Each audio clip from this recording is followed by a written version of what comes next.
Tonight with further coverage on the life and legacy of President Jimmy Carter. Carter died yesterday in his hometown of Plains, Georgia.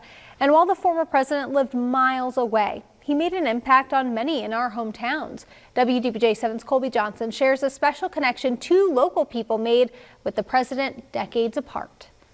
He was a model both from the standpoint of his concern for nature and the natural environment and for human beings. And, you know, his largest claim to fame probably is civil rights and how he was supportive of everyone. Former Roanoke City Councilman Rupert Cutler has had a long career in environmental conservation. He worked under President Carter for his entire four-year term, serving as Assistant Secretary for Natural Resources of the Department of Agriculture. I loved working for Jimmy Carter because he and I were both conservationists.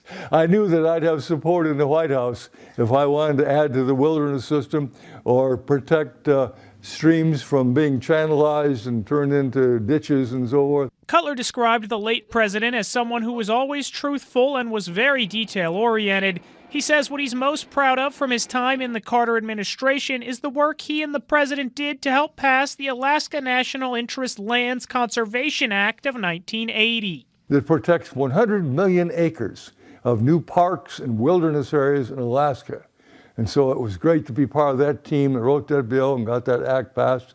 I was in the East Room of the White House when he signed that law. Salem pastor Janet Chisholm got to know the former president much later in his life. She attended his Sunday school class at his church in Plains, Georgia in 2019 and later returned as a guest pastor there. She described Carter as very kind and said his faith was very important to him. I think his faith guided him, showed him how to treat others, showed him how to work for peace, work for understanding, to take care of the least and the last and the lost.